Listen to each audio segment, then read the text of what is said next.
In the world of digital communication, where memes roam free and comment sections become battlegrounds, there lies a certain species of individual, nay, creature, that bears a striking resemblance to a famous figure from fantasy lore. I speak not of a noble hero or a daring adventurer, but rather Gollum. Yes, the shriveled, twisted, and obsessively pathetic figure from the Lord of the Rings is, in many ways, the perfect analogy for your modern-day internet troll. And what better way to explore the trollish tendencies of our basement-dwelling friends, Basement Dweller and Jonnie-Ryan, than through the lens of Gollum's tragic existence? First and foremost, let's talk about Gollum's defining trait is precious. The One Ring consumed his every thought, leading him to a life of solitude and madness. Now replace the One Ring with any absurd online fixation, and voila, you've got your everyday troll. Whether it's obsessing over the belief that someone runs a porn site, he's looking at your Nutty Disco Dave, or concocting elaborate fantasies about government conspiracies, trolls are driven by their own twisted version of the precious. Take Nutty Disco Dave, for example, whose obsession with accusing others of redirecting children's websites to unsavory places is nothing short of Gollum-level delusion. He clings to these accusations with the tenacity of a feral hobbit clinging to a shiny ring. The sad truth? The troll's obsessions are just as destructive, but rather than being vanquished by a volcano, they are consumed by their own fallacies, spiraling deeper into their warped worldviews. If Gollum were alive today, he'd probably be in the comment sections accusing Frodo of running a secret Mordor fan page. Gollum famously had two sides to his personality, Gollum and Smeagol. Trolls operate in much the same way.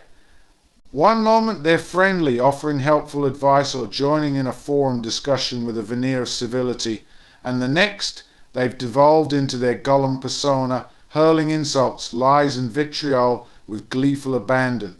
For trolls like Basement Dweller, this transition happens seamlessly. One day he's waxing poetic about how the government is out to get him, because that's never been said before, and the next he's frothing at the mouth in an angry tirade, accusing anyone who disagrees of being a part of a secret global conspiracy. The flick of the switch from harmless basement dweller, pun intended, to rabid troll is a sight to behold, like watching Gollum scream "my precious" at his own reflection in a puddle. Let's be real. Gollum's environment played a huge role in shaping his character.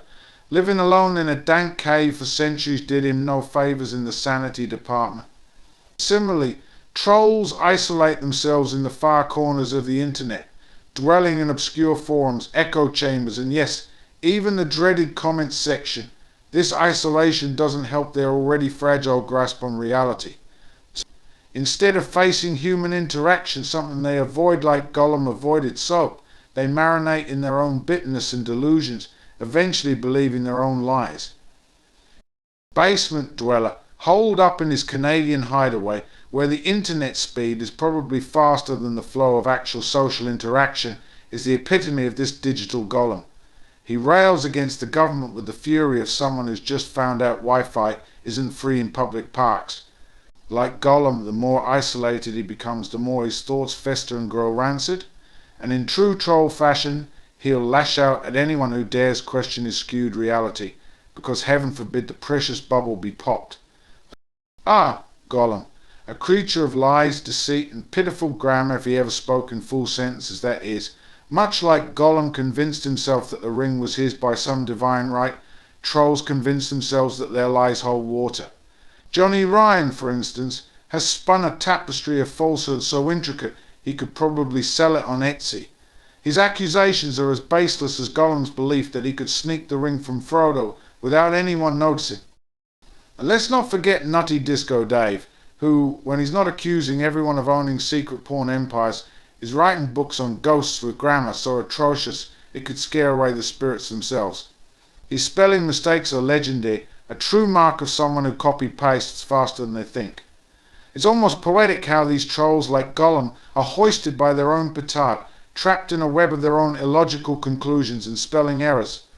Gollum's desperation to reclaim the ring mirrors the troll's craving for attention, whether it's stirring the pot in online arguments or sending message after message demanding acknowledgement of their grievances, trolls are starved for engagement.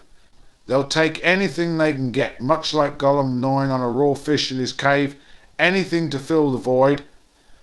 Basement Dweller and Jonnie-Ryan, both masters of the art of online pestering, live for this kind of attention.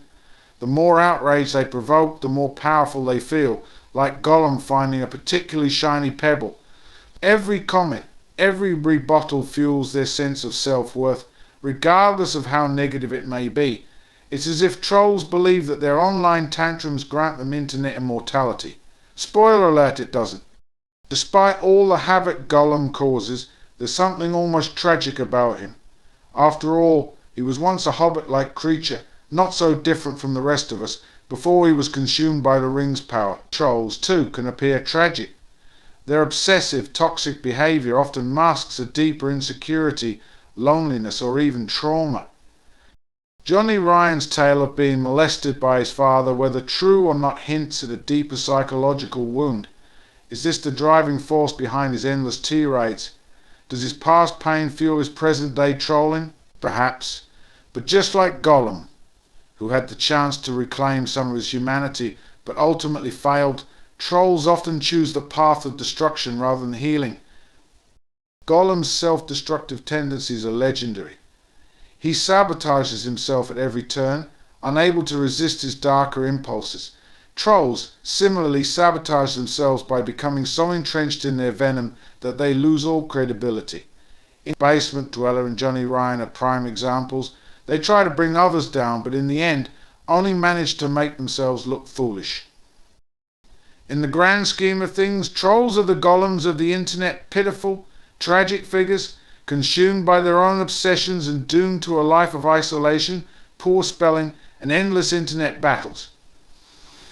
And just like Gollum, they'll continue to scrabble in the digital darkness, clutching at their precious fallacies, until the day comes when they finally fall into their own metaphorical volcano. Trolls, much like Gollum, aren't villains we need to defeat. They're creatures we should pity and perhaps laugh at from a safe distance, preferably with a nice cup of tea in hand. In the end, much like Gollum's tragic fate, trolls like Jonnie-Ryan and Basement Dweller are caught in a self-made spiral of obsession and delusion, completely unaware of the absurdity they embody. They fumble through their dark, troll-filled world, clutching onto their twisted logic and misplaced anger, as if it's the one thing keeping them alive. And much like Gollum's demise, these trolls will eventually find themselves consumed by their own vitriol, leaving behind nothing but a trail of nonsensical comments and broken arguments. The real comedy, though, is that while they stumble about thinking they're clever and powerful, they're simply making themselves the punchline to a joke they don't even know is being told. At least for the rest of us, it's a spectacle, tragic, but undeniably amusing.